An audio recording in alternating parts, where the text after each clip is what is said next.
ನಮಸ್ಕಾರ, ಈ ನ್ಯೂಸ್ ಟಿವಿಗೆ ಸ್ವಾಗತ. ನಾನು ಶ್ರಾವಣಿ. ಮೊದಲಿಗೆ ಹೆಡ್ಲೈನ್ಸ್. ಪ್ರದೀಪೇಶ್ವರ ಅಭಿಮಾನಿಗಳಿಂದ ಮನೆ ಮನೆಗೂ ಬೇಕಾದ ಅಭಿಯಾನ. ಲಂಚರಹಿತ ಖಾತಾ ನೋಂದಣಿ ಮಾಡಿ ಖಾತೆದಾರರಿಗೆ ಹಂಚಲು ಸಿದ್ಧತೆ. ಸಾರ್ವಜನಿಕರಿಂದ ಮೆಚ್ಚುಗೆ. ಕೋಲಾರದಲ್ಲಿ ಮೈಕ್ರೋ ಫೈನಾನ್ಸ್ ನಿಯಂತ್ರಣ ಕಾಯ್ದೆ ಕಟ್ಟುನಿಟ್ಟಾಗಿ ಜಾರಿಗೆ. ದುರ್ಬಲ ವರ್ಗದ ಜನರು ಬಡ್ಡಿ ಸಮೇತ ವಾಪಸ್ಸು ಕೊಡುವಂತಿಲ್ಲ. ಕೋಲಾರದಲ್ಲಿ ಜಿಲ್ಲಾಧಿಕಾರಿ ಡಾಕ್ಟರ್ ಎಂಆರ್ ರವಿ ಹೇಳಿಕೆ. ಸಚಿವ ಡಾಕ್ಟರ್ ಕೆ ಸುಧಾಕರ್ ನನಗೆ ಬೆಂಬಲ ನೀಡಿದರೆ ಬಾಗೇಪಲ್ಲಿ ಶಾಸಕನಾಗಿರುತ್ತಿದ್ದೆ. ಲೋಡು ಪಲ್ಲಕ್ಕಿ ಉತ್ಸವ ಜಾತ್ರೆಯಲ್ಲಿ ಸಿ ಮುನಿರಾಜು ವಿವಾದಾತ್ಮಕ ಹೇಳಿಕೆ. ರೈತರು ಪ್ರತಿ ಮನೆಗೊಂದು ಹಸು ಸಾಕಿದ್ರೆ ಮಣ್ಣಿನ ಫಲವತ್ತತೆ ಮತ್ತು ಆರೋಗ್ಯ ಕಾಪಾಡಿಕೊಳ್ಳಲು ಸಹಕಾರಿಯಾಗುತ್ತೆ. ಪಶು ಇಲಾಖೆ ನಿರ್ದೇಶಕ ಡಾಕ್ಟರ್ ಜಗದೀಶ್.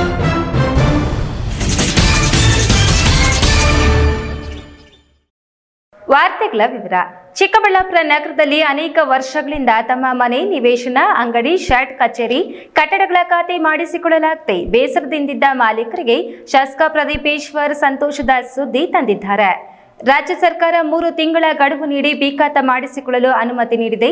ಅದನ್ನೇ ಬಂಡವಾಳ ಮಾಡಿಕೊಂಡು ದಲ್ಲಾಳಿಗಳು ಮುಕ್ತ ಮತ್ತು ಅಮಾಯಕರಿಂದ ವಸೂಲಿಗೆ ಇಳಿಯಬಾರದು ಅಂತ ಶಾಸಕ ಪ್ರದೀಪೇಶ್ವರ್ ಖಾತೆಗೆ ಇನ್ನಷ್ಟು ಸುಲಭದ ಮಾರ್ಗ ಸೂಚಿಸಿದ್ದು, ಇದೇ ತಿಂಗಳ 20ರಿಂದ 22ರವರೆಗೂ ಆಯಾ ವಾರ್ಡ್ಗಳಲ್ಲಿ ಖಾತಾ ಅರ್ಜಿ, ಅದಕ್ಕೆ ಬೇಕಾದ ಎಲ್ಲ ದಾಖಲಾತಿಗಳನ್ನು ಸ್ವೀಕರಿಸಲು ಕ್ಯಾಂಪ್ ಮಾಡಿಸುತ್ತಿದ್ದಾರೆ.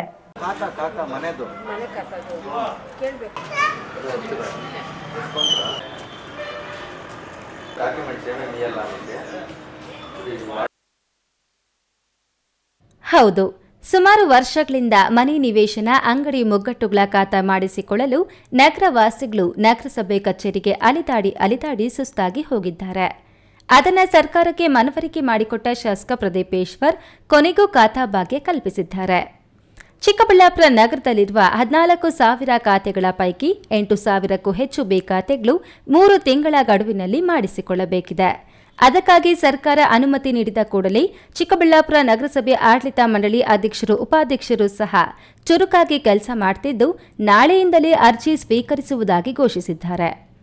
ಈ ಮಧ್ಯೆ ಸಾಮಾನ್ಯ ಮತ್ತು ಬಡವರ ಕಷ್ಟದ ಹಣಕ್ಕೆ ದಲ್ಲಾಳಿಗಳು ಕೈ ಹಾಕಬಾರದು ಎಂದು ಖಾತಾ ಮಾಡಿಸಿಕೊಳ್ಳಲು ಇದೇ ತಿಂಗಳ 20ರಿಂದ 22ರವರೆಗೂ ಶಿಬಿರ ಹಮ್ಮಿಕೊಂಡು ಖಾತಾ ಮಾಡಿಸಿಕೊಳ್ಳಲು ಇನ್ನಷ್ಟು ಸುಲಭೀಕರಣ ಮಾಡಿದ್ದಾರೆ. ಅದಕ್ಕಾಗಿ ದಾಖಲೆಗಳು ಏನೇನು ಬೇಕು, ಎಲ್ಲಿ ಕ್ಯಾಂಪ್ ಮಾಡ್ತಾರೆ, ಯಾವ ಅಧಿಕಾರಿಗಳು ಇರ್ತಾರೆ ಎಂದು ಕರಪತ್ರ ಮುದ್ರಿಸಿ ತಮ್ಮ ಅಭಿಮಾನಿಗಳಿಂದ ಮನೆ ಮನೆಗೂ ಹಂಚಿ ಖಾತಾ ಆಂದೋಲನ ರೂಪಿಸಿದ್ದಾರೆ. ಮನೆ ಮನೆಗೂ ಬಂದು ಪ್ರದೀಪ್ ಈಶ್ವರ್ ಅವರು ಪಾಂಪ್ಲೆಟ್ ಕೊಡ್ತಾ ಇದ್ದಾರೆ. ಇದು ಖಾತೆಗೆ ಇದುವರೆಗೂ ಯಾರೂ ಮಾಡಿಲ್ಲ. ಈ ಸತಿ ಪ್ರದೀಪ್ ಈಶ್ವರ್ ಅವರು ಮನೆ ಮನೆಗೂ ಕೊಟ್ಟು ಮಾಡಿಸ್ತಾ ಇದ್ದಾರೆ. ಮೊದಲು ನಾವು ಕಟ್ಟಬೇಕಾಗಿತ್ತು, ಇವಾಗ ಮನೆ ಹತ್ರಕ್ಕೆ ಬಂದು ಕಟ್ರಿ ಅಂತ ಇದ್ದಾರೆ. ಇದು ಜಾಸ್ತಿ ಅನುಕೂಲವಾದ ವಿಷಯ. ಒಳ್ಳೆ ಕೆಲಸ ಮಾಡ್ತಾ ಇದ್ದಾರೆ ಪ್ರದೀಪ್ ಈಶ್ವರ್ ಅವರು. ಬಡವರು ಸೌಕರ್ಯರು ಅಂತೇನಿಲ್ಲ, ಮನೆ ಮನೆಗೂ ಬಂದು ಕೊಡ್ತಾ ಇದ್ದಾರೆ. ಪ್ರದೀಪ್ ಈಶ್ವರ್ ಅವ್ರ ಕೆಲಸ ನಮ್ಗೆ ಇಷ್ಟ ಆಯಿತು. ನಾವು ಖಾತೆ ಮಾಡಬೇಕಂದ್ರೆ ನಗರಸಭೆ ಸುತ್ತು ತಿರುಗಲಾಡಬೇಕಾಗಿತ್ತು, ಅಲ್ಲಿಗೂ ಆಗ್ತಾ ಇರಲಿಲ್ಲ. ಇವಾಗ ಅವರೇ ಹೇಳಿ ಕಳಿಸ್ತಾ ಇದ್ದಾರೆ ಮಾಡೋಕ್ಕೆ. ಇದು ಒಳ್ಳೆ ಅನುಕೂಲ. ಇದು ಏನು ಒಳ್ಳೆ ಕೆಲಸಗಳು ಮಾಡ್ತಾ ಇದ್ದಾರೆ. ಬಡವರಿಗೆ ಒಳ್ಳೆ ಕೆಲಸ ಮಾಡಿಸ್ತಾ ಇದ್ದಾರೆ. ನಾವು ಖಾತೆ ಮಾಡಿಸ್ಬೇಕಂದ್ರೆ ತಲೆನೋವು ಜಾಸ್ತಿ ಇರ್ತಾಯಿತ್ತು. ಇವಾಗ ಅವರೇ ಕಳಿಸಿ ಖಾತೆ ಮಾಡಿಸಿ ಅಂದ್ಬಿಟ್ಟು ಒಂದು ಅವಕಾಶ ಮಾಡಿಕೊಟ್ಟಿದ್ದಾರೆ. ಇದರಲ್ಲಿ ಖಾತೆ ಆಗೋಗುತ್ತೆ. ಇವಾಗ ಖಾತೆ ಮಾಡಿಸಿಕೊಳ್ಳಲು ಕಚೇರಿಗೆ ಅಲಿದಾಡಿ ಸುಸ್ತಾದ ಜನರು ಲಂಚ ನೀಡಿ ಯಾರ್ಯಾರೋ ಕೈಕಾಲು ಹಿಡಿದು ಯಾವುದೋ ಒಂದು ದಾಖಲೆ ಮಾಡಿ ಮನೆಯಲ್ಲಿಟ್ಟುಕೊಂಡು ಸಮಾಧಾನ ಪಟ್ಟಿಕೊಂಡಿರುವ ನಗರವಾಸಿಗಳು ಖಾತಾ ಆಂದೋಲನ ಘೋಷಣೆ ಮಾಡಿರುವುದಕ್ಕೆ ಖುಷಿಯಾಗಿದ್ದಾರೆ. ಈಗಲಾದರೂ ನಮ್ಮ ಆಸ್ತಿಗೆ ನಾವು ಮಾಲೀಕರಾಗ್ತಿದ್ದೀವಲ್ಲ ಅನ್ನೋ ಸಮಾಧಾನ ಸಿಕ್ಕಿದಂತಿದೆ. ಇಷ್ಟು ವರ್ಷದಿಂದ ನಮಗೆ ಖಾತಾ ಮಾಡಿಕೊಡ್ಲೇ ಇಲ್ಲ. ನಾವು ಆಫೀಸ್ ಹತ್ರ, ಮುನ್ಸಿಪಲ್ ಆಫೀಸ್ ಹತ್ರ ಓಡಾಡಿ ಸಾಕಾಯಿತು. ಇವಾಗ ಪ್ರದೀಪ್ ಈಶ್ವರ್ ಅವರು ಮಾಡಿಕೊಡ್ತೀನಂತ ಅವರು ಬಂದಿದ್ದಾರೆ. ಅವರು ನಮಗೆ ಇವಾಗ ಒಳ್ಳೆ ಕೆಲಸಗಳು ಮಾಡಿಕೊಡ್ತಾ ಇದ್ದಾರೆ. ಬಡವ್ರಿಗೆಲ್ಲನೂ ಒಳ್ಳೆ ಕೆಲಸ ಮಾಡ್ತಾ ಇದ್ದಾರೆ. ಅವರು ಈ ಖಾತಾ ಮಾಡಿಕೊಡಕ್ಕೆ ಬಂದಿದ್ದಾರೆ, ಮುಂದೆ ಬಂದಿದ್ದಾರೆ, ಮಾಡಿಕೊಡ್ತೀನಿ ಅಂತ ಬಂದಿದ್ದಾರೆ. ಮಾಡಿಕೊಡ್ತಾರೆ. ಯಾರು ಮಾಡಿಕೊಡ್ಲೇ ಇಲ್ಲ. ನಾವು ಓಡಾಡಿ ಬಂದಿದ್ದೀರಿ, ಆಫೀಸ್ ಹತ್ರ ಓಡಾಡಿದ್ದೀರಿ, ಅಪ್ಲಿಕೇಶನ್ಗಳು ಹಾಕಿದ್ದೀರಿ, ನಮ್ಮ ಹತ್ರ ದುಡ್ಡು ತಗೊಂಡಿದ್ದಾರೆ ಕೆಲವರು. ಏನು ಹೇಳ್ತಾರೆ, ಮಾಡಿಕೊಡ್ತೀರಿ, ಇವಾಗ ಬಂದಿಲ್ಲ. ಅದು ಈ ಖಾತಾ ಮಾಡಿಕೊಡೋದು ಬಂದರೆ ಮಾಡಿಕೊಡ್ತೀರಿ, ಲಂಚ ಕೇಳ್ತಾರೆ. 30,000 ಕೇಳಿದ್ದಾರೆ, ನಮ್ಮನ್ನೇ ಕೇಳಿದ್ದಾರೆ. ನಾವೇ ಸುಮ್ಮನೆ ಆಗೋಗ್ಬಿಟ್ಟಿದ್ದೀರಿ. ಖಾತಾ ನೋಂದಣಿಯಾಗಿಲ್ಲ ಅಂತ ವರ್ಷಾನುಗಟ್ಟಲೆ ಕಂದಾಯ ಕಟ್ಟದೆ ಬಾಕಿ ಇಟ್ಟುಕೊಂಡಿರುವ ಮಾಲೀಕರು ಮೊದಲ ವರ್ಷಕ್ಕೆ ದುಪ್ಪಟ್ಟು ಕಟ್ಟಿ ಉಳಿದ ವರ್ಷಗಳದ್ದು ಆ ವರ್ಷಕ್ಕೆ ಬೀಳುವ ಶುಲ್ಕವನ್ನ ಪಾವತಿಸಬೇಕಾಗುತ್ತದೆ ಎನ್ನುವ ವಿವರಗಳ ಬಗ್ಗೆ ಶಾಸಕ ಪ್ರದೀಪೇಶ್ವರ್ ಅವರೇ ಡೀಟೇಲ್ಸ್ ನೀಡಿದ್ದಾರೆ ನೋಡಿ. ಮತ್ತೆ ಸ್ಪಷ್ಟಪಡಿಸ್ತೀನಿ, ಎ ಖಾತಾ ಅಂದ್ರೆ ನಿಮ್ಮ ಹತ್ರ ಎಲ್ಲಾ ಡಾಕ್ಯುಮೆಂಟ್ ಇದ್ರೆ ಅದು ಎ ಖಾತಾ. ಬಿ ಖಾತಾ ಅಂದ್ರೆ ಅವ್ರಿಗೆ ಎಷ್ಟೋ ಜನಕ್ಕೆ ಖಾತಾ ಇಲ್ಲದೆ ಮಾರಕ್ಕಾಗ್ತಿಲ್ಲ, ತಗೊಳಕ್ಕಾಗ್ತಿಲ್ಲ. ತುಂಬಾ ಲಿಮಿಟೆಡ್ ಡಾಕ್ಯುಮೆಂಟ್ಸ್ ಇಂದ ಬಿ ಖಾತಾ ಮಾಡ್ಕೊಡ್ಬೇಕಾಗುತ್ತೆ. ಮತ್ತೆ ಕ್ವಶನ್ ಏನು ಅಂದ್ರೆ, ದಯವಿಟ್ಟು ಜನನ ಮಿಸ್ಗೈಡ್ ಮಾಡಬೇಡಿ. ಈಗ ಅವ್ರು 10 ವರ್ಷದಿಂದ ಟ್ಯಾಕ್ಸ್ ಕಟ್ಟೇ ಇರಲ್ಲ ಸರ್. ಹಂಗಾದ್ರೆ ಈಗ ಬಿ ಖಾತಾ ಮಾಡಿಸ್ಕೊಳಕ್ ಬಂದಾಗ ಹಳೆ ಟ್ಯಾಕ್ಸ್ ಎಲ್ಲ ಕಟ್ಟಬೇಕಾ? ನೋ. 24-25ರಲ್ಲಿ ಅವ್ರಿಗೆ ಏನ್ ಟ್ಯಾಕ್ಸ್ ಬೀಳುತ್ತೋ ಇಂಟು 2. ಫಾರ್ ಎಕ್ಸಾಂಪಲ್, ಈಗ ನಾನು ಬಿ ಖಾತಾ ಮಾಡಿಸ್ಕೊಳ್ಳೋಕ್ಕೆ ನನಗೊಂದು 2,000 ರೂಪಾಯಿ ಟ್ಯಾಕ್ಸ್ ಬೀಳುತ್ತೆ ಈ ವರ್ಷಕ್ಕೆ ಅಂತ ಭಾವಿಸೋಣ. ಇಂಟು 2 ಈ ವರ್ಷಕ್ಕೆ ಇಂಟು 2 2ರಷ್ಟು ನಾನು 4,000 ಕಟ್ಟಿದ್ರೆ ನನಗೆ ಬಿ ಖಾತಾ ಕೊಡಬೇಕು. ಮತ್ತೆ ನೀನು 10 ವರ್ಷದಿಂದ ಟ್ಯಾಕ್ಸ್ ಕಟ್ಟಿಲ್ಲ, 20 ವರ್ಷದಿಂದ ಕಟ್ಟಿಲ್ಲ, ಅದೆಲ್ಲ ಕಟ್ಟು ಮಿಸ್ಗೈಡ್ ಮಾಡಬಾರ್ದು. 24-25 ಸಾಲಿಗೆ ಏನು ಟ್ಯಾಕ್ಸ್ ಬೀಳುತ್ತೋ ಅದು ಇಂಟು 2 ನೆಕ್ಸ್ಟ್ ಇಯರ್ ಇಂದ ಕಟ್ಕೊಂಡು ಹೋಗ್ಬೇಕು. ಮತ್ತೆ ದಲ್ಲಾಳಿಗಳ ಹಾವಳಿ ಇರಬಾರ್ದು ಅಂತ ಮುಖ್ಯಮಂತ್ರಿಗಳು, ಕಮಿಷನರ್ ಅವರಿಗೂ ಸೇರಿದಂತೆ DC ಅವರಿಗೆ ಈಗ ಡೈರೆಕ್ಷನ್ ಕೊಟ್ಟಿದ್ದಾರೆ. ಕ್ಯಾಮರಾ ಪರ್ಸನ್ ಅಶ್ವಥ್ ಜೊತೆ KS ನಾರಾಯಣಸ್ವಾಮಿ, ಈ ನ್ಯೂಸ್ ಟಿವಿ, ಚಿಕ್ಕಬಳ್ಳಾಪುರ.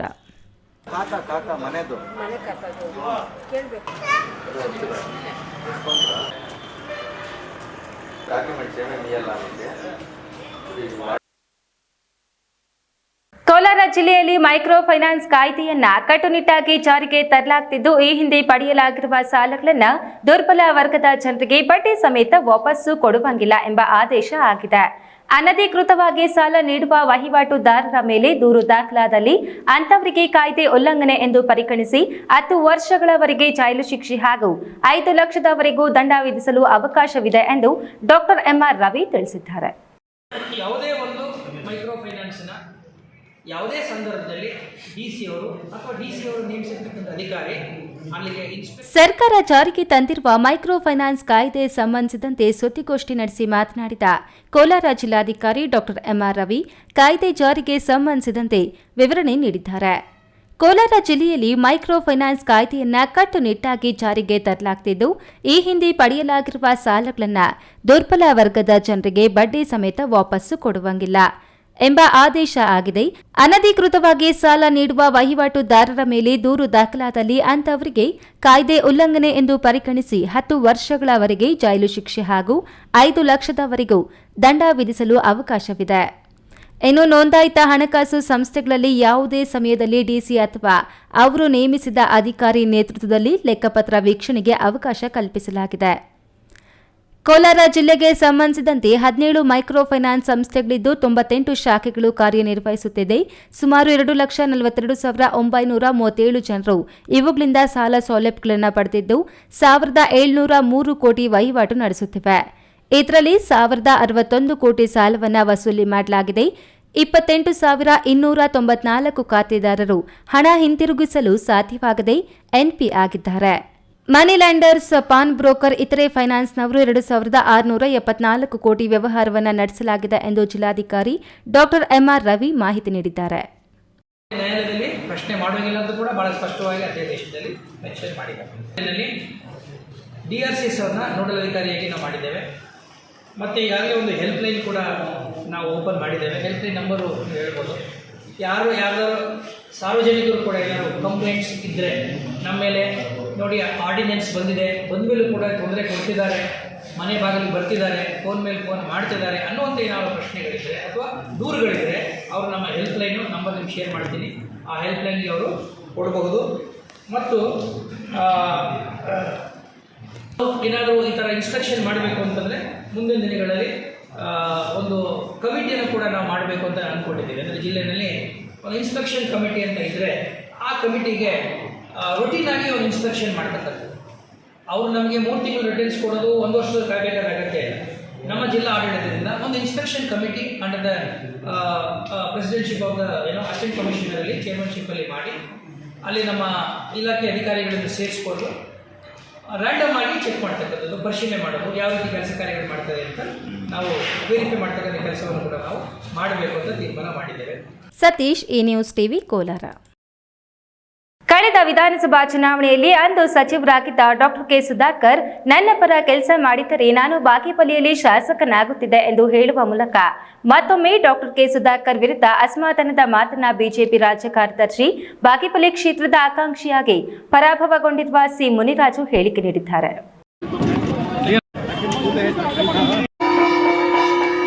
ಬಾಗೇಪಲ್ಲಿ ವಿಧಾನಸಭಾ ಕ್ಷೇತ್ರದಲ್ಲಿ ಕಳೆದ ಬಾರಿ ಚುನಾವಣೆಗೆ ಸ್ಪರ್ಧಿಸಿ ಸುಮಾರು 65,000 ಮತಗಳನ್ನು ಪಡೆದುಕೊಂಡಿದ್ದ ಸಿ ಮುನಿರಾಜು ಇತ್ತೀಚೆಗೆ ಬಿಜೆಪಿ ಜಿಲ್ಲಾಧ್ಯಕ್ಷರಾಗಿ ಆಯ್ಕೆಯಾಗಿದ್ದ ಸಂದೀಪ್ ರೆಡ್ಡಿರವರನ್ನ ಅಭಿನಂದಿಸಿ ಸುಧಾಕರ್ ಅವರನ್ನ ಹಿಗ್ಗಾಮುಗ್ಗಾ ತರಾಟೆಗೆ ತೆಗೆದುಕೊಂಡಿದ್ದರು.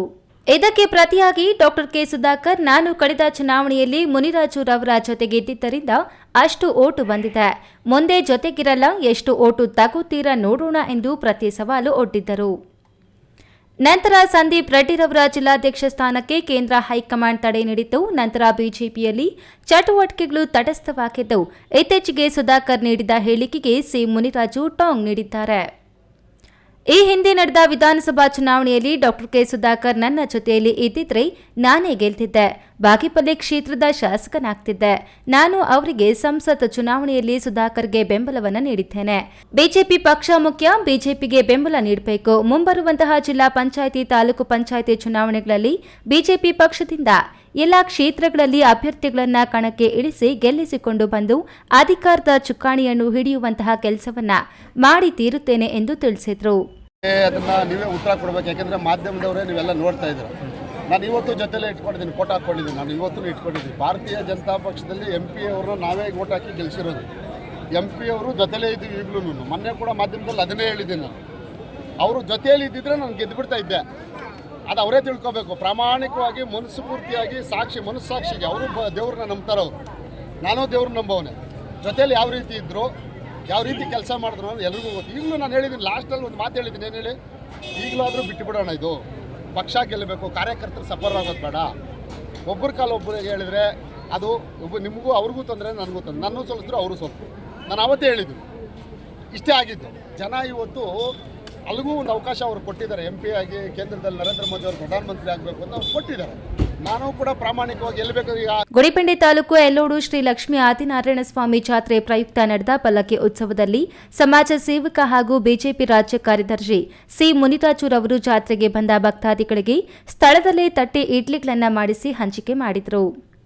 ಈ ಸಂದರ್ಭದಲ್ಲಿ ಬಿಜೆಪಿ ಪಕ್ಷದ ಅಧ್ಯಕ್ಷರಾದ ಗಂಗಿರೆಡ್ಡಿ, ಪ್ರತಾಪ್, ಮುಖಂಡರಾದ ಮದ್ದಲಪಲ್ಲಿ ರಾಜರೆಡ್ಡಿ, ಚಿನ್ನ ಪೂಜಪ್ಪ, ನಾಗಭೂಷಣ್ ರೆಡ್ಡಿ, ವೆಂಕಟೇಶ್, ಚಿನ್ನಿ, ಅಮರೇಶ್, ಪ್ರೆಸ್ ಶಿವಪ್ಪ ಇನ್ನಿತರರು ಉಪಸ್ಥಿತರಿದ್ದರು.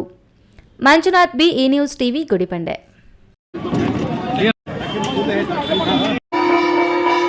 ಇದೀಗ ವಿರಾಮದ ನಂತರ ಈ ನ್ಯೂಸ್ ಟಿವಿ ಮುಂದುವರಿಯುತ್ತದೆ. ಮಕ್ಕಳ ಹೈಯರ್ ಎಜುಕೇಶನ್, ಮಗಳ ಮದುವೆ, ಕನಸಿನ ಸ್ವಂತ ಮನೆ, ಇಷ್ಟಕ್ಕೆಲ್ಲ ಹಣ ಹೇಗ್ ಹೊಂದಿಸೋದು ಅಂತ ಟೆನ್ಷನ್ ಅಲ್ಲಿದ್ದೀರಾ? ಇರೋ ಚಿನ್ನನ ಅಡ ಇಡೋಕ್ ಹೋದ್ರೆ ಬಡ್ಡಿ ಮೇಲ್ ಬಡ್ಡಿ ಕಟ್ಬೇಕು. ಬೇಡ, ಮಾರ್ಬಿಡೋಣ ಅಂದ್ರೆ ಅರ್ಧ ಬೆಲೆ ಕೇಳ್ತಾರೆ ಅನ್ನೋ ಆತಂಕದಲ್ಲಿದ್ದೀರಾ? ಟೆನ್ಷನ್ ಬಿಡಿ, ಇಂದೇ ಹಿಂದೂಸ್ತಾನ್ ಗೋಲ್ಡ್ ಕಂಪನಿಗೆ ಬನ್ನಿ. ನೀವ್ ಅಡ ಇಟ್ಟಿರೋ ಚಿನ್ನವನ್ನ ಬಿಡಿಸ್ತಾರೆ ಹಾಗೂ ನಿಮ್ಮಲ್ಲಿರೋ ಚಿನ್ನವನ್ನ ಇಂದಿನ ಆನ್ಲೈನ್ ಬೆಲೆಗೆ ಕೊಂಡುಕೊಂಡು ತಕ್ಷಣ ನಿಮ್ ಬಾಕಿ ಹಣ ಕೊಡ್ತಾರೆ. ಹಿಂದೂಸ್ತಾನ್ ಗೋಲ್ಡ್ ಕಂಪನಿ, ಇದು ನಿಮ್ಮ company. Hindustan Gold Company. It's your company. ನನ್ನ ಕನಸು ಡಾಕ್ಟರ್ ಆಗೋದು. ನನ್ನ ಕನಸು. ಮಗಳು ಡಾಕ್ಟರ್ ಆಗ್ಲಿ ಅನ್ನೋದು ನನ್ನ ಕನಸು. ಕನಸು ಎಲ್ಲರಿಗೂ ಇರುತ್ತದೆ. ಇಂಕ ಡಾಕ್ಟರ್ ಓಡ್ಪಂದು ಭಾರಿ ಆಸೆ ಉಂಡು. ಮೆಡಿಕಲ್ ಓದೋಣ ನಡ ಸ್ವಪ್ನ.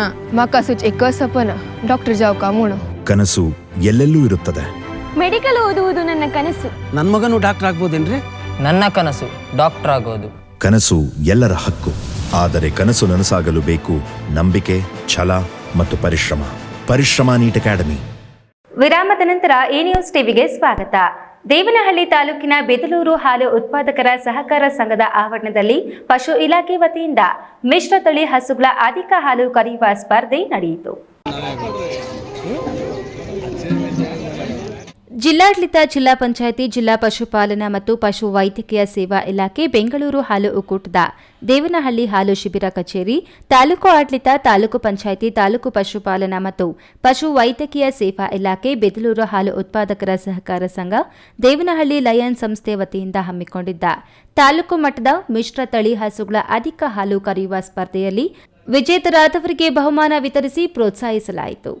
ಜಿಲ್ಲಾ ಪಶುಪಾಲನಾ ಮತ್ತು ಪಶು ವೈದ್ಯಕೀಯ ಸೇವಾ ಇಲಾಖೆಯ ಉಪನಿರ್ದೇಶಕ ಡಾ ಜಗದೀಶ್ ಅವರು ಭಾಗಿಯಾಗಿದ್ದರು. ಪ್ರತಿ ಮನೆಗೊಂದು ಹಸು ಸಾಕಿದ್ರೆ ಮಣ್ಣು ಮತ್ತು ಮನುಷ್ಯನ ಆರೋಗ್ಯ ಕಾಪಾಡಿಕೊಳ್ಳಲು ಸಹಕಾರವಾಗುತ್ತದೆ ಎಂದು ತಿಳಿಸಿದರು. ಪಶುವೈದ್ಯಕೀಯ ಸೇವಾ ಇಲಾಖೆ ಹಾಲು ಉತ್ಪಾದಕರ ಸಹಕಾರ ಸಂಘ ಬಿದ್ಲೂರು ಗ್ರಾಮದಲ್ಲಿ ಹಾಲು ಕರೆಯುವ ಸ್ಪರ್ಧೆ ಏರ್ಪಡಿಸಿದ್ದೀವಿ. ಈ ಕಾರ್ಯಕ್ರಮದಲ್ಲಿ 12 ಹಸುಗಳು ಭಾಗಿಯಾಗಿದ್ದಾವೆ. ಅದಕ್ಕೆ 10 ನಿಮಿಷ ಕಾಲಾವಕಾಶ ಕೊಟ್ಟಿದ್ದೀವಿ. ಅದರಲ್ಲಿ ಬೆಳಗ್ಗೆ ಯಾವುದು ಜಾಸ್ತಿ ಹಾಲು ಬಂದಿರುತ್ತೋ ಅದನ್ನು ನೋಟ್ ಮಾಡ್ಕೊಂಡಿದ್ದೀವಿ. ಹಾಗೆ ಸಾಯಂಕಾಲ ಆಗಿರೋದ್ರಿಂದ 10 ನಿಮಿಷ ಕಾಲಾವಕಾಶ ಕೊಟ್ಟು ಇದರಲ್ಲೂ ಯಾವುದು ತೂಕ ಅಧಿಕ ಹಾಲು ಕೊಟ್ಟರೆ ಎಲ್ಲ ನೋಟ್ ಮಾಡಿಕೊಂಡು ಇದರಲ್ಲಿ ಯಾವುದು ಅತಿ ಹೆಚ್ಚು ಹಾಲು ಬರುತ್ತೋ ಅದರಲ್ಲಿ ಫಸ್ಟನೇ ಬಹುಮಾನ, 2ನೇ ಬಹುಮಾನ, 3ನೇ ಬಹುಮಾನ ಕೊಡ್ತೀವಿ. ಇದು ತುಂಬ ಈ ಕಾರ್ಯಕ್ರಮ ತುಂಬ ಯಶಸ್ವಿಯಾಗಿ ನಡೆದಿದೆ. ನಮ್ಮ ಫಸ್ಟ್ನೇ ಬಹುಮಾನ ಆಂಜಿನಪ್ಪ ಅವರು ತೆಗೆದುಕೊಂಡಿದ್ದಾರೆ. 2ನೇ ಬಹುಮಾನ ನಂದಕುಮಾರ್ ಅವರು, 3ನೇ ಬಹುಮಾನ ನಾಗರಾಜ್ ಅವರು ತೆಗೆದುಕೊಂಡಿದ್ದಾರೆ. ದೇವನಹಳ್ಳಿ ತಾಲೂಕು ಮುಖ್ಯ ಪಶು ವೈದ್ಯಾಧಿಕಾರಿ ಡಾ ಸಿಎಸ್ ಅನಿಲ್ ಕುಮಾರ್, ಕೋಡಗುರ್ಗಿ ಪಶು ಇಲಾಖೆ ವೈದ್ಯ ಡಾ ಕಾಂತರಾಜು, ಬೆದಲೂರು ವಿವಿಧೋದ್ದೇಶ ಪ್ರಾಥಮಿಕ ಗ್ರಾಮೀಣ ಕೃಷಿ ಸಹಕಾರ ಸಂಘದ ಅಧ್ಯಕ್ಷ ಕೆವಿ ಮಂಜುನಾಥ್, ಉಪಾಧ್ಯಕ್ಷ ಬಿವಿ ಶಶಿಧರ್, ನಿರ್ದೇಶಕ ರಾಮಾಂಜನಪ್ಪ, ಮುಖ್ಯ ಕಾರ್ಯನಿರ್ವಹಣಾಧಿಕಾರಿ ವೆಂಕಟೇಶ್, ಬೆದಲೂರು ಹಾಲು ಉತ್ಪಾದಕರ ಸಹಕಾರ ಸಂಘದ ಅಧ್ಯಕ್ಷ ಪೂಜೇಗೌಡ ರೈತರು ಹಾಜರಿದ್ದರು. ಹೈದರ್ ಸಾಬ್, ಈ ನ್ಯೂಸ್ ಟಿವಿ, ದೇವನಹಳ್ಳಿ. ತಮ್ಮ ವಾಸದ ಮನೆಗಳಿಗೆ ವಿದ್ಯುತ್ ಸಂಪರ್ಕ ಕಲ್ಪಿಸಿಕೊಳ್ಳಲು ಡೆಪಾಸಿಟ್ ಕಟ್ಟಿ ಹಾಕಿಸಿಕೊಂಡಿರುವ ವಿದ್ಯುತ್ ಕಂಬಗಳಿಂದಲೇ ಪ್ರಭಾವಿ ವ್ಯಕ್ತಿಯೊಬ್ಬ ಅದೇ ಲೈನ್ನಿಂದ ತಮ್ಮ ಪಂಪ್ಸೆಟ್ಗೆ ಸಂಪರ್ಕ ತೆಗೆದುಕೊಳ್ಳಲು ಪ್ರಯತ್ನಿಸುತ್ತಿದ್ದು, ಅದಕ್ಕಾಗಿ ಶಾಸಕರು, ಸಚಿವರಿಂದಲೂ ಶಿಫಾರಸು ಮಾಡುತ್ತಿದ್ದಾರೆ. ತಾನೊಂದು ಕಡೆ ಅಳತೆ ಮಾಡಿಸಿ ಇದೇ ಲೈನ್ನಿಂದಲೇ ನನಗೂ ಸಂಪರ್ಕ ಕೊಡಿಸುವಂತೆ ಅಧಿಕಾರಿಗಳ ಮೇಲೂ ಒತ್ತಡ ಹಾಕುತ್ತಿದ್ದಾರೆ ಎಂದು ಕುರ್ಲಹಳ್ಳಿ ಗ್ರಾಮದ ವಾಸಿಗಳು ಅವಲತ್ತುಕೊಂಡಿದ್ದಾರೆ.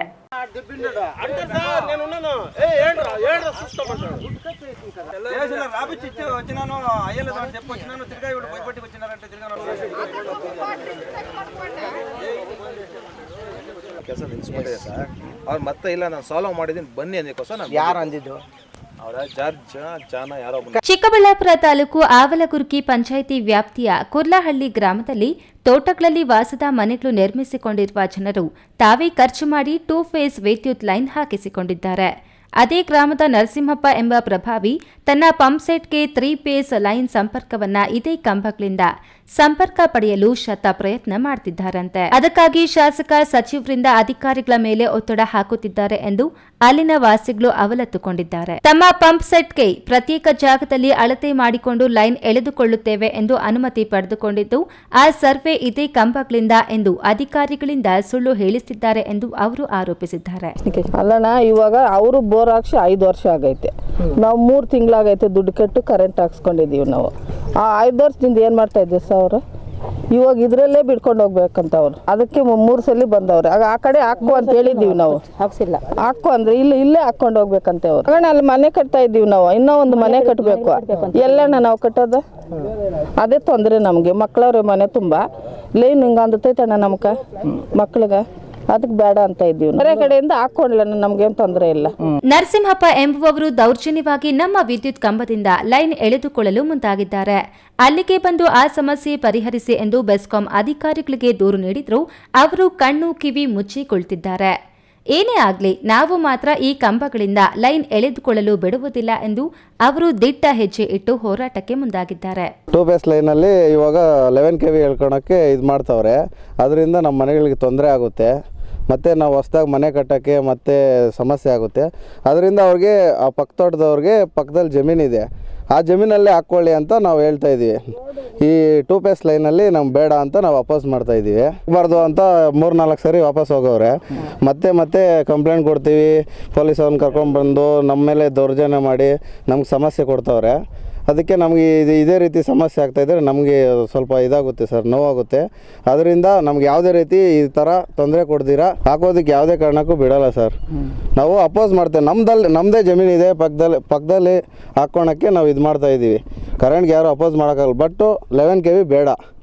ಕ್ಯಾಮ್ರಾ ಪರ್ಸನ್ ಅಶ್ವಥ್ ಜೊತೆ ಕೆಎಸ್ ನಾರಾಯಣಸ್ವಾಮಿ, ಈ ನ್ಯೂಸ್ ಟಿವಿ, ಚಿಕ್ಕಬಳ್ಳಾಪುರ.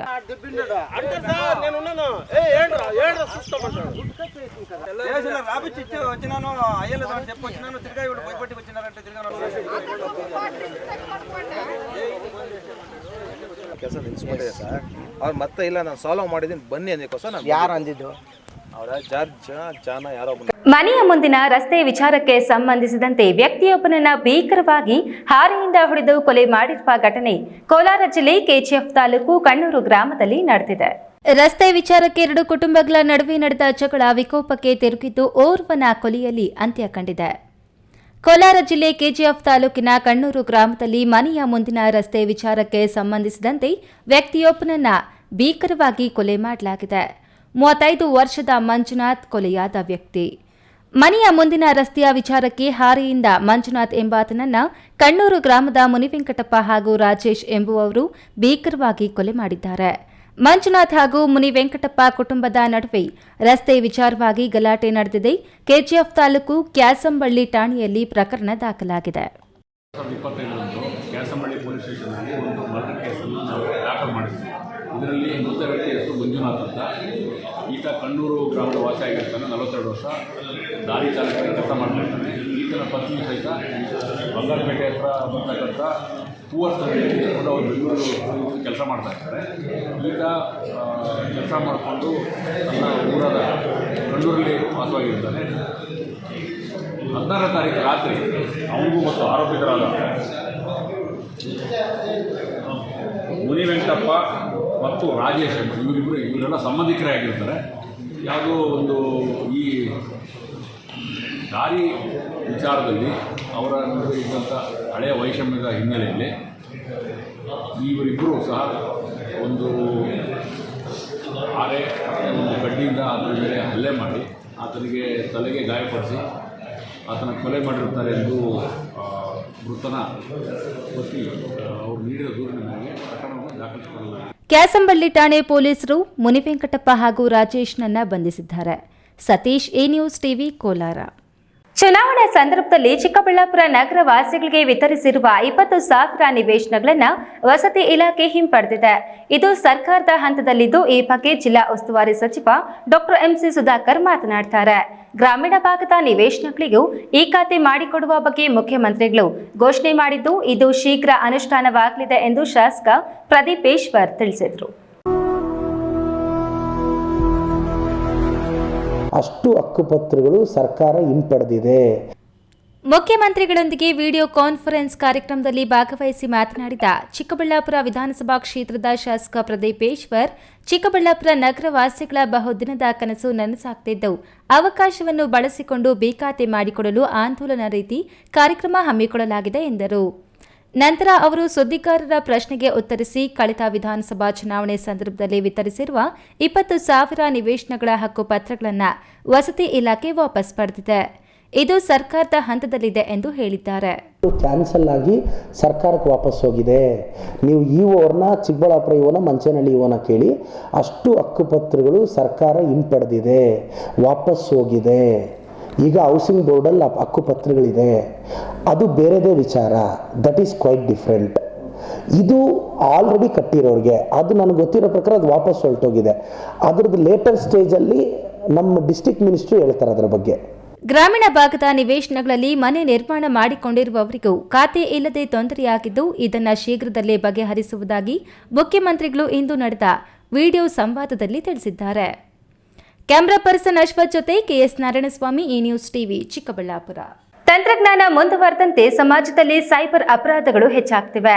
ಇದನ್ನು ಬದಲಾವಣೆ ಮಾಡುವ ಶಕ್ತಿ ವಿದ್ಯಾರ್ಥಿಗಳಲ್ಲಿ ಇದ್ದು, ಸಾರ್ವಜನಿಕರಲ್ಲಿ ಜಾಗೃತಿ ಮೂಡಿಸಬೇಕು ಎಂದು ಜಿಲ್ಲಾ ಪೊಲೀಸ್ ವರಿಷ್ಠಾಧಿಕಾರಿ ಬಿ ನಿಖಿಲ್ ಹೇಳಿದರು.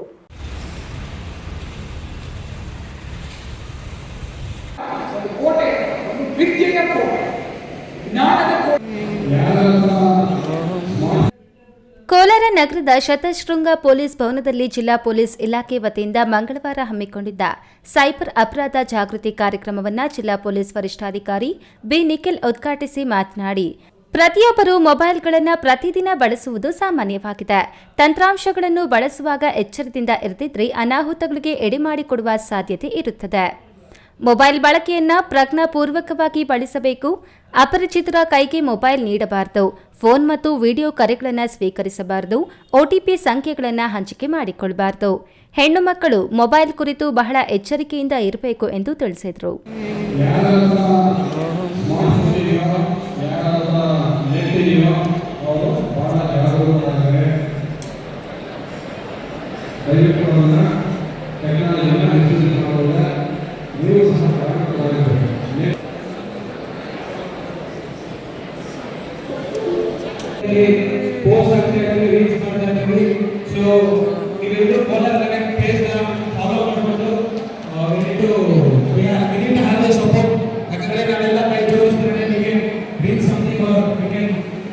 ಜಿಲ್ಲೆಯ ಮುಳಬಾಗಿಲಿನ ವಯೋವೃದ್ಧಿಯೊಬ್ಬರಿಗೆ ಡಿಜಿಟಲ್ ಅರೆಸ್ಟ್ ಮಾಡುವುದಾಗಿ ಬೆದರಿಸಿದ್ದ ಸಮವಸ್ತ್ರಧಾರಿಯೊಬ್ಬ ವಿವಿಧ ಬಾರಿ ಖಾತೆಗಳಿಗೆ ಒಟ್ಟು 1.30 ಕೋಟಿ ರು ವರ್ಗಾವಣೆ ಮಾಡಿಕೊಂಡು ವಂಚಿಸಿದ್ದಾರೆ.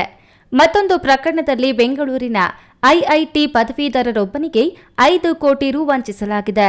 ಅಪರಿಚಿತರು ಇಂಗ್ಲಿಷ್, ಹಿಂದಿ ಸೇರಿದಂತೆ ಯಾವುದೇ ಭಾಷೆಯಲ್ಲಿ ಮಾತನಾಡಿದರೂ ಕನ್ನಡದಲ್ಲಿಯೇ ಉತ್ತರಿಸಿ, ಏನೇ ಕೇಳಿದರೂ ನೇರವಾಗಿ ಭೇಟಿ ಮಾಡಲು ಸೂಚಿಸಬೇಕು.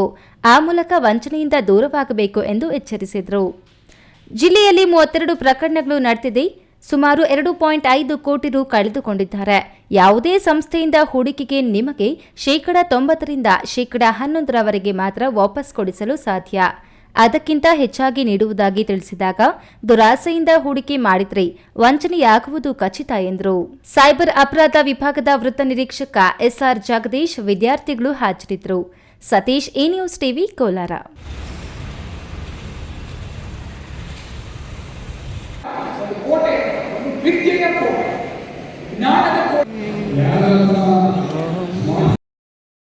ಭ್ರಷ್ಟಾಚಾರದಿಂದ ತುಂಬಿ ಭ್ರಷ್ಟ ಚಟುವಟಿಕೆಗಳನ್ನೇ ಮುಂದುವರೆಸಿರುವ ಕರ್ನಾಟಕ ರಾಜ್ಯ ವಿಧಾನಸಭೆಯನ್ನ ಭ್ರಷ್ಟಾಚಾರ ಮುಕ್ತಗೊಳಿಸಿ ಎಂದು ಫೆಬ್ರವರಿ 16ರಿಂದ ಬೆಂಗಳೂರು ಫ್ರೀಡಂ ಪಾರ್ಕ್ನಿಂದ ರಾಜ್ಯದ 224 ಕ್ಷೇತ್ರಗಳಲ್ಲಿ ಪಾದಯಾತ್ರೆ ಮೂಲಕ ಜಾಗೃತಿಗೊಳಿಸುವ ಅಭಿಯಾನಕ್ಕೆ ಬಾಗಲಕೋಟೆ ಟೆಕ್ಕಿಯೊಬ್ಬರು ಹೊರಟಿದ್ದು ಚಿಕ್ಕಬಳ್ಳಾಪುರಕ್ಕೆ ಪ್ರವೇಶಿಸಿದ ವೇಳೆ ಆದಿಚುಂಚನಗಿರಿ ಮಠದ ಮಂಗಳಾನಂದ ಸ್ವಾಮೀಜಿ ಅವರನ್ನ ಸನ್ಮಾನಿಸಿ ಪಾದಯಾತ್ರೆಯನ್ನ ಬೆಂಬಲಿಸಿದರು. ಕರ್ನಾಟಕ ರಾಜ್ಯ ವಿಧಾನಸಭೆ ಭ್ರಷ್ಟಾಚಾರದಲ್ಲಿ ಮುಳುಗಿ ಹೋಗಿದೆ. ಜನಪ್ರತಿನಿಧಿಗಳ ಜೊತೆಗೆ ಅಧಿಕಾರಿಗಳು ಇನ್ನಷ್ಟು ಭ್ರಷ್ಟಾಚಾರದಲ್ಲಿ ಮುಳುಗಿ ಹೋಗಿದ್ದಾರೆ. ಗಾಂಧಿ ಕಂಡ ಗ್ರಾಮ ಮತ್ತು ರಾಮರಾಜ್ಯಕ್ಕೆ ಇವರೆಲ್ಲ ಕಳಂಕ ತರ್ತಿದ್ದಾರೆ. ಈ ಕುರಿತು ಕರ್ನಾಟಕದ ಜನರನ್ನ ಜಾಗೃತಿಗೊಳಿಸುವ ಸಲುವಾಗಿ ಸ್ವಚ್ಛ ವಿಧಾನಸಭೆ ಅಭಿಯಾನ ಕೈಗೆತ್ತಿಕೊಂಡಿರುವ ಬಾಗಲಕೋಟೆಯ ಸಾಮಾಜಿಕ ಕಾರ್ಯಕರ್ತ ಟೆಕ್ಕಿ ನಾಗರಾಜ ಕುಲ್ಲಗುಟ್ಟಕರ್ ಬೆಂಗಳೂರು ಫ್ರೀಡಂ ಪಾರ್ಕ್ನಿಂದ ಪಾದಯಾತ್ರೆ ಆರಂಭಿಸಿದ್ದು, ಈತ 7 ತಿಂಗಳ ಕಾಲ ಪಾದಯಾತ್ರೆ ನಡೆಸಿ ಸುಮಾರು 6,000 ಕಿಲೋಮೀಟರ್ ಸವಿಸಿ ದೆಹಲಿಯಲ್ಲಿ ನಡೆಯುತ್ತಿರುವ ರೈತರ ಹೋರಾಟಕ್ಕೆ ಬೆಂಬಲ ಸೂಚಿಸಲು ಹೊರಟಿದ್ದಾರೆ. ಬೆಂಗಳೂರಿನಿಂದ ರಾಷ್ಟ್ರೀಯ ಹೆದ್ದಾರಿ ಮೂಲಕ ಚಿಕ್ಕಬಳ್ಳಾಪುರ ತಲುಪುವ ವೇಳೆ ದಾರಿ ಮಧ್ಯೆ ಆದಿಚುಂಚನಗಿರಿ ಶಾಖಾ ಮಠದ ಮಂಗಳಾನಂದನಾಥ ಸ್ವಾಮೀಜಿ ಹಾಗೂ ಶಾಶ್ವತ ನೀರಾವರಿ ಹೋರಾಟ ಸಮಿತಿ ಅಧ್ಯಕ್ಷ ಆರ್ ಆಂಜನೇಯ ರೆಡ್ಡಿ ಅವರನ್ನ ಸನ್ಮಾನಿಸಿ ಪಾದಯಾತ್ರೆಗೆ ಶುಭ ಕೋರಿದರು. ಈ ಒಂದು ಅಭಿಯಾನ ಮಾಡಲಿಕ್ಕೆ ಮುಖ್ಯ ಕಾರಣಗಳು ಇವತ್ತು ನಾವೆಲ್ಲ ನೋಡ್ತಾ ಇದ್ದೀವಿ. ಭ್ರಷ್ಟಾಚಾರ, ಅತ್ಯಾಚಾರ, ಅಕ್ರಮಗಳು, ಅನ್ಯಾಯಗಳು ಮಿತಿ ಮೀರ್ತಾ ಇದ್ದಾವೆ. ಇದನ್ನೆಲ್ಲ ನಿಯಂತ್ರಿಸ್ತಕ್ಕಂಥದ್ದು ಮತ್ತು ತಡಿತಕ್ಕಂಥ ಜವಾಬ್ದಾರಿ ಸರ್ಕಾರದ್ದು. ಆದರೆ ಇದುವರೆಗೂ ಬಂದು ಹೋದ ಯಾವುದೇ ಪಕ್ಷದ ಸರ್ಕಾರಗಳಾಗಲಿ ಇದನ್ನು ನಿಯಂತ್ರಣ ಮಾಡೋ ವಿಷಯದಲ್ಲಿ ಸಂಪೂರ್ಣವಾಗಿ ವಿಫಲಗೊಂಡಿವೆ. ಇವನ್ನು ಮಾಧ್ಯಮಗಳು ಕೂಡ ಅಷ್ಟೇ. ಈಗ ಪ್ರಜಾಪ್ರಭುತ್ವ ವ್ಯವಸ್ಥೆಯಲ್ಲಿ ಈ ಸರ್ಕಾರಗಳ ಈ ಭ್ರಷ್ಟಾಚಾರ, ದುರಾಡಳಿತವನ್ನು ಪ್ರಶ್ನೆ ಮಾಡ್ತಕ್ಕಂಥ ನಾವು ಯೋಚನೆ ಮಾಡಿದಾಗ ನಮ್ಮದು ಪ್ರಜಾಪ್ರಭುತ್ವ ವ್ಯವಸ್ಥೆ, ಇಲ್ಲಿ ನಾವು ಮತದಾರರು ಏನಿದ್ದೀವಿ, ನಾವು ಮತ ಹಾಕಿ ಇವರನ್ನು ಅಧಿಕಾರದಲ್ಲಿ ಕೂರಿಸ್ತೀವಿ. ಅಂದಮೇಲೆ ಅವರನ್ನು ಪ್ರಶ್ನೆ ಮಾಡ್ತಕ್ಕಂಥ ಜವಾಬ್ದಾರಿ ಕೂಡ ನಮ್ಮದಾಗಿರ್ತದೆ. ಫೆಬ್ರವರಿ 16ರಂದು ಪಾದಯಾತ್ರೆ ಆರಂಭಿಸಿರುವ ನಾಗರಾಜ ಕುಲ್ಲಗುಟ್ಟಕರ್ ರಾಜ್ಯದ 224 ವಿಧಾನಸಭಾ ಕ್ಷೇತ್ರಗಳನ್ನು ಸುತ್ತಿ ಅಕ್ಟೋಬರ್ 2ರಂದು ಮತ್ತೆ ಫ್ರೀಡಂ ಪಾರ್ಕ್ಗೆ ಬಂದು ಸೇರುವ ಇವರ ಆಶಯವನ್ನ ರಾಜ್ಯದ ಜನರು ಅರ್ಥ ಮಾಡಿಕೊಂಡು ಭ್ರಷ್ಟಾಚಾರ ಮುಕ್ತ ಕರ್ನಾಟಕಕ್ಕೆ ಮುಂದಾಗಲಿ ಎಂಬುದೇ ನಮ್ಮ ಕಳಕಳಿ. KS ನಾರಾಯಣಸ್ವಾಮಿ, ಈ ನ್ಯೂಸ್ ಟಿವಿ, ಚಿಕ್ಕಬಳ್ಳಾಪುರ.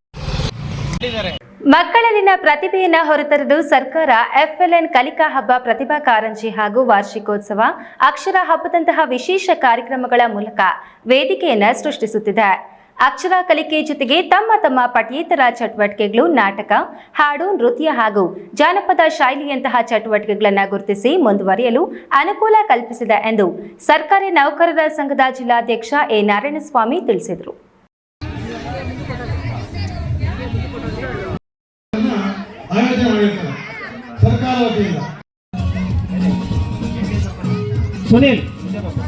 ಚಿಕ್ಕಬಳ್ಳಾಪುರ ಹೊರವಲಯ ಅಣಕನೂರು ಸರ್ಕಾರಿ ಪ್ರಾಥಮಿಕ ಶಾಲೆಯಲ್ಲಿ ಪಟ್ರೇನಹಳ್ಳಿ ಗ್ರಾಮ ಪಂಚಾಯಿತಿ ಹಾಗೂ ನಾಯನಹಳ್ಳಿ ಕ್ಲಸ್ಟರ್ ವ್ಯಾಪ್ತಿಯ ಎಫ್ಎಲ್ಎನ್ ಆಧಾರಿತ ಕಲಿಕಾ ಹಬ್ಬ ಕಾರ್ಯಕ್ರಮ ಹಮ್ಮಿಕೊಳ್ಳಲಾಗಿತ್ತು.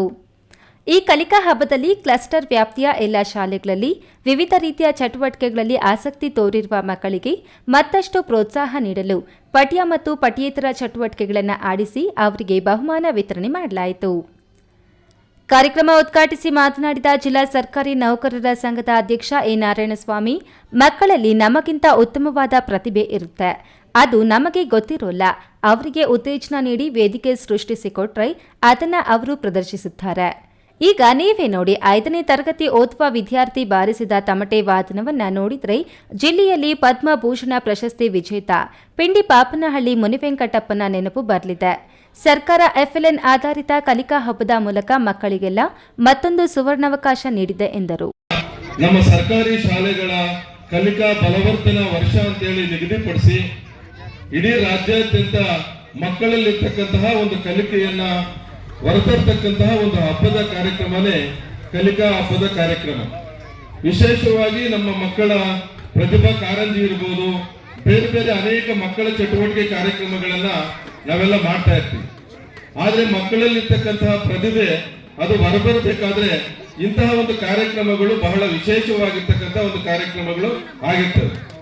ಬಹುಶಃ ಇವಾಗ ನಾವು ತಮಟೆ ಹೊಡೆದ ಮಗು ನೋಡಿರ್ಬೇಕು, ಅವರು ಏನು ಓದ್ತಾ ಇದ್ರು ಕೂಡ ಪದ್ಮಭೂಷಣ ಪ್ರಶಸ್ತಿಯನ್ನು ಪಡೆದಿರ್ತಕ್ಕಂಥವ್ರು ನಮ್ಮ ಪಕ್ಕದ ತಾಲೂಕು ಶಿಡ್ಲಘಟ್ಟ ತಾಲೂಕು ಪಿಂಡಿಪಾಪನಹಳ್ಳಿ ಅಂತಹ ಶ್ರೇಷ್ಠ ಪ್ರಶಸ್ತಿಯನ್ನು ಪಡ್ಕೊಂಡಿರ್ತಕ್ಕಂಥ ಅವರ ಶಾಲೆಗೆ ನಮ್ಮ ಮಗುನು ಕೂಡ ಸೇರಿದೆ. ಅಂತಹ ನಿಟ್ಟಿನಲ್ಲಿ ಅಂತಹ ಮಕ್ಕಳಲ್ಲಿರ್ತಕ್ಕಂಥ ವಿವಿಧ ಪ್ರತಿಭೆಗಳನ್ನು ಗುರುತಿಸ್ತಕ್ಕಂಥದ್ದನ್ನೇ ಈ ಒಂದು ಕಲಿಕಾ ಹಬ್ಬದ ಒಂದು ಕಾರ್ಯಕ್ರಮ ಅಂತ ಹೇಳಿ ಸಂದರ್ಭದಲ್ಲಿ ನಾವು ಭಾವಿಸ್ತಾ, ಗ್ರಾಮ ಪಂಚಾಯಿತಿ ಹಿರಿಯ ಸದಸ್ಯ ಅಣಕನೂರು ವೆಂಕಟೇಶ್ ಮಾತನಾಡಿ, ನಾಯನಹಳ್ಳಿ ಕ್ಲಸ್ಟರ್ ವ್ಯಾಪ್ತಿಯ ಎಲ್ಲ ಮಕ್ಕಳನ್ನ ನಮ್ಮೂರು ಶಾಲೆಗೆ ರವಾನಿಸಿ ಇಲ್ಲಿ ಮಕ್ಕಳ ಆಟ ಪಾಠ ನೃತ್ಯವನ್ನ ನಾವೆಲ್ಲ ನೋಡುವ ಅವಕಾಶ ಕಲ್ಪಿಸಿದ್ದು ನಮಗೂ ಖುಷಿ ತಂದಿದೆ ಎಂದರು. ವೇದಿಕೆಯಲ್ಲಿ ಪಟ್ರೇನಹಳ್ಳಿ ಗ್ರಾಮ ಪಂಚಾಯಿತಿ ಅಧ್ಯಕ್ಷ ಗಾನವಿ, ಮಾಜಿ ಉಪಾಧ್ಯಕ್ಷ ವನಜ ಗಂಗರಾಜು, ಸರ್ಕಾರಿ ನೌಕರರ ಸಂಘದ ಸದಸ್ಯ ಸುನಿಲ್, ಪಂಚಾಯಿತಿ ಸದಸ್ಯೆ ವಿಜಯಲಕ್ಷ್ಮಮ್ಮ, ಕ್ಲಸ್ಟರ್ ಮಟ್ಟದ ಶಿಕ್ಷಣ ಇಲಾಖೆ ಅಧಿಕಾರಿಗಳು, ನಾಯನಹಳ್ಳಿ, ಅಂದಾರ್ಲಹಳ್ಳಿ ಹಾಗೂ ಅಣಕನೂರು ಶಾಲಾ ಮುಖ್ಯೋಪಾಧ್ಯಾಯರು ಹಾಗೂ ಸಿಬ್ಬಂದಿ ಹಾಜರಿದ್ದರು. ಕ್ಯಾಮರಾ ಪರ್ಸನ್ ಅಶ್ವಥ್ ಜೊತೆ ಕೆಎಸ್ ನಾರಾಯಣಸ್ವಾಮಿ, ಈ news TV Chikkaballapur.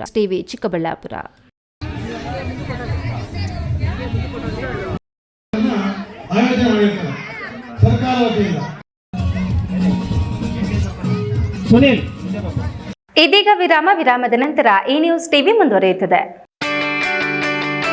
Jain mission ಆಸ್ಪತ್ರೆ, ಜೈನ್ ಮಿಷನ್ ಟ್ರಸ್ಟ್ನ ಲಾಭರಹಿತ ಉಪಕ್ರಮ. ಕರ್ನಾಟಕ ರಾಜ್ಯ ಬೀಜ ನಿಗಮ ಪಕ್ಕ, ಬಿಬಿ ರಸ್ತೆ, ಚಿಕ್ಕಬಳ್ಳಾಪುರ. ದಶಕಗಳಿಂದ ಆರೋಗ್ಯ ಕ್ಷೇತ್ರದಲ್ಲಿ ಲಾಭರಹಿತವಾಗಿ ಸೇವೆ ಸಲ್ಲಿಸುತ್ತಿರುವ ಜೈನ್ ಮಿಷನ್ ಆಸ್ಪತ್ರೆ ದಿನದ 24 ಗಂಟೆ ತುರ್ತು ಚಿಕಿತ್ಸೆಯಿಂದ ಹಿಡಿದು ಎಲ್ಲಾ ಕಾಯಿಲೆಗಳಿಗೂ ಇಲ್ಲಿ ಚಿಕಿತ್ಸೆ ಲಭ್ಯ.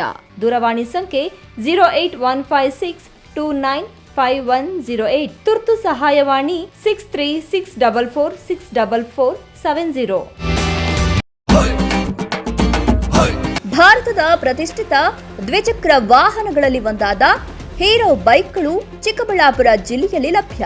ಉದ್ಯಮಿ ಅಧಿಕೃತ ಡೀಲರ್ ಲಕ್ಷ್ಮೀನಾರಾಯಣ್ ಸಾರಥ್ಯದಲ್ಲಿ ಆರಂಭವಾಗಿರುವ ಶೋರೂಮ್ ಹಲವು ವೈಶಿಷ್ಟ್ಯತೆಗಳಿಂದ ಕೂಡಿದೆ.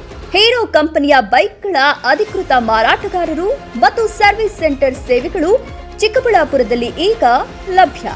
ವಿಳಾಸ ವಿಶಾಲ್ ಮಾರ್ಟ್ ಮುಂಭಾಗ, ಬೇಬಿ ರಸ್ತೆ, ಚಿಕ್ಕಬಳ್ಳಾಪುರ. ವಿರಾಮದ ನಂತರ ಈ ನ್ಯೂಸ್ ಟಿವಿಗೆ ಮತ್ತೆ ಸ್ವಾಗತ. ಇದೀಗ ಸಂಕ್ಷಿಪ್ತ ಸುದ್ದಿಗಳು. ಹಾಡು ಹಗಲೇ ಕಳ್ಳನೊಬ್ಬ ಮನೆಗೆ ನುಗ್ಗಿ ಚಿನ್ನಾಭರಣ ದೋಚಿಕೊಂಡು ಪರಾರಿಯಾಗಿರುವ ಘಟನೆ ಗೌರಿಬಿದನೂರು ನಗರದ ಮೇದರ ಬೀದಿಯಲ್ಲಿ ಘಟಿಸಿದೆ. ಗೌರಿಬಿದನೂರು ನಗರದ ಹೃದಯ ಭಾಗದಲ್ಲಿರುವ ಮುಖ್ಯ ರಸ್ತೆ BH ರಸ್ತೆಗೆ ಸಮೀಪದಲ್ಲಿರುವ ಲಕ್ಷ್ಮೀನಾರಾಯಣ ಎಂಬುವರ ಮನೆಗೆ ಶನಿವಾರದಂದು ನುಗ್ಗಿದ ಚೋರ ನಕಲಿ ಕೀ ಬಳಸಿ ಡೋರ್ ಲಾಕ್ ತೆರೆದು ಒಳ ನುಗ್ಗಿ ಕಪಾಟಿನಲ್ಲಿದ್ದ ಸುಮಾರು 16 ಗ್ರಾಂ ಚಿನ್ನದ ಬ್ರಾಸ್ಲೆಟ್ ಅನ್ನು ದೋಚಿ ಇನ್ನುಳಿದ ನಗನಾಣ್ಯಕ್ಕೆ ಹುಡುಕಾಡುತ್ತಿದ್ದಾಗ ಹೊರಗಡೆ ಸದ್ದಾಗಿದೆ. ಇದರಿಂದ ಎಚ್ಚೆತ್ತುಕೊಂಡ ಚೋರ ಹೊರಗೆ ಓಡಿ ಬಂದಾಗ ಲಕ್ಷ್ಮೀನಾರಾಯಣರ ಸೊಸೆ ಅಡ್ಡ ಬಂದಾಗ ಆಕೆ ಮಾಂಗಲ್ಯ ಸರವನ್ನ ಕಿತ್ತುಕೊಳ್ಳಲು ಮುಂದಾಗಿದ್ದಾನೆ. ಆಗ ಆಕೆ ಕೂಗಿಕೊಂಡಿದ್ರಿಂದ ಕೂಗಾಟ ಕೇಳಿ ನೆರೆಹೊರೆಯವರು ಬಂದರೆ ತಾನು ಸಿಕ್ಕಿ ಬೀಳಬಹುದೆಂದು ಹೆದರಿ ಬ್ರಾಸ್ಲೆಟ್ನೊಂದಿಗೆ ಸ್ಥಳದಿಂದ ಪರಾರಿಯಾಗಿದ್ದಾರೆ. ಲಕ್ಷ್ಮೀನಾರಾಯಣ್ ಮನೆ 2ನೇ ಮಹಡಿಯಲ್ಲಿದೆ. ಅವರ ಸೊಸೆ ಮನೆಗೆ ಬೀಗ ಹಾಕಿಕೊಂಡು ಹೊರ ಬಂದಿದ್ರು. ಈ ಸಮಯವನ್ನು ಸಾಧಿಸಿದ ಕಳ್ಳ ದೋಚಲು ಮುಂದಾಗಿದ್ದಾನೆ. ಹೊರ ಹೋಗಿದ್ದ ಲಕ್ಷ್ಮೀನಾರಾಯಣಪ್ಪನ ಸೊಸೆ ಹಿಂದಿರುಗಿದ್ರಿಂದ ಕಳ್ಳ ಕೃತ್ಯವನ್ನು ಅರ್ಧಕ್ಕೆ ನಿಲ್ಲಿಸಿ ಪರಾರಿಯಾಗಿದ್ದಾನೆ. ಈ ಸಂಬಂಧ ಲಕ್ಷ್ಮೀನಾರಾಯಣ್ ಪೊಲೀಸರಿಗೆ ದೂರು ನೀಡಿದ್ದಾರೆ. ಕೊನೆಯದಾಗಿ ಮತ್ತೊಮ್ಮೆ ಹೆಡ್ಲೈನ್ಸ್. ಪ್ರದೀಪೇಶ್ವರ ಅಭಿಮಾನಿಗಳಿಂದ ಮನೆ ಮನೆಗೂ ಖಾತಾ ಅಭಿಯಾನ, ಲಂಚರಹಿತ ಖಾತಾ ನೋಂದಣಿ ಮಾಡಿ ಖಾತೆದಾರರಿಗೆ ಹಂಚಲು ಸಿದ್ಧತೆ, ಸಾರ್ವಜನಿಕರಿಂದ ಮೆಚ್ಚುಗೆ. ಕೋಲಾರದಲ್ಲಿ ಮೈಕ್ರೋ ಫೈನಾನ್ಸ್ ನಿಯಂತ್ರಣ ಕಾಯ್ದೆ ಕಟ್ಟುನಿಟ್ಟಾಗಿ ಜಾರಿಗೆ, ದುರ್ಬಲ ವರ್ಗದ ಜನರು ಬಡ್ಡಿ ಸಮೇತ ವಾಪಸ್ಸು ಕೊಡುವಂತಿಲ್ಲ, ಕೋಲಾರದಲ್ಲಿ ಜಿಲ್ಲಾಧಿಕಾರಿ ಡಾಕ್ಟರ್ MR ರವಿ ಹೇಳಿಕೆ. ಸಚಿವ ಡಾಕ್ಟರ್ ಕೆ ಸುಧಾಕರ್ ನನಗೆ ಬೆಂಬಲ ನೀಡಿದರೆ ಬಾಗೇಪಲ್ಲಿ ಶಾಸಕನಾಗಿರುತ್ತಿದ್ದೆ, ಲೋಡು ಪಲ್ಲಕ್ಕಿ ಉತ್ಸವ ಜಾತ್ರೆಯಲ್ಲಿ ಸಿ ಮುನಿರಾಜು ವಿವಾದಾತ್ಮಕ ಹೇಳಿಕೆ. ರೈತರು ಪ್ರತಿ ಮನೆಗೊಂದು ಹಸು ಸಾಕಿದ್ರೆ ಮಣ್ಣಿನ ಫಲವತ್ತತೆ ಮತ್ತು ಆರೋಗ್ಯ ಕಾಪಾಡಿಕೊಳ್ಳಲು ಸಹಕಾರಿಯಾಗುತ್ತೆ, ಪಶು ಇಲಾಖೆ ನಿರ್ದೇಶಕ ಡಾಕ್ಟರ್ ಜಗದೀಶ್. ದಿನನಿತ್ಯದ ಸುದ್ದಿ ಸ್ವಾರಸ್ಯಕ್ಕಾಗಿ ತಪ್ಪದೆ ವೀಕ್ಷಿಸಿ ಈ ನ್ಯೂಸ್ ಟಿವಿ.